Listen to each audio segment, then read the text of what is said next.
আমরা বহু আন্দোলন করছি, আন্দোলন করতে করতে আমার পিঠটা দেওয়ালে ঠেকে গিয়েছে, যার জন্য বাধ্য হয়ে আমরা কিন্তু এই বিদ্যুৎ দপ্তরের যে বিদ্যুৎ বিল বন্ধ করছি, যে কুচবিহার কোন দিন পশ্চিমবঙ্গের সঙ্গে যুক্ত হল এটার প্রমাণ দেখাও, আমরা বিল দিয়ে দেবো।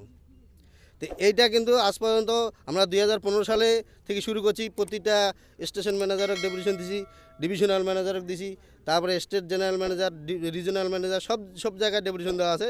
অথচ ওমরা সুরাহা না করিয়া, আমার প্রশ্নের উত্তর না দিয়া, আমার অধিকারের কথা না কয়া, ওমরা বেআইনিভাবে লাইন কাটেছে, এমনকি লাইন কাটার পরে ওই লোকটা মিথ্যা মামলা ফাঁসাছে। হ্যাঁ, আমরা কোনো যে মামলা, মিথ্যা মামলা সাধারণ লোকের উপরে করা যাবে না। আমরা চ্যালেঞ্জ করছি, তোমার মানে সংগঠনগত হবে দম থাকে তো সংগঠনের বিরুদ্ধে কেস করে দেখাও। সংগঠনের বিরুদ্ধে কেস না করিয়া মানে 135-এর ধারায়, হুকিং ধারায় মামলা করছে, মিথ্যা মামলা। তো এটার জন্য আমরা কোনো যে মামলা, মিথ্যা মামলা করলে কিন্তু এটা সংঘাতের রাস্তা তৈরি করছেন, আর সংঘাতের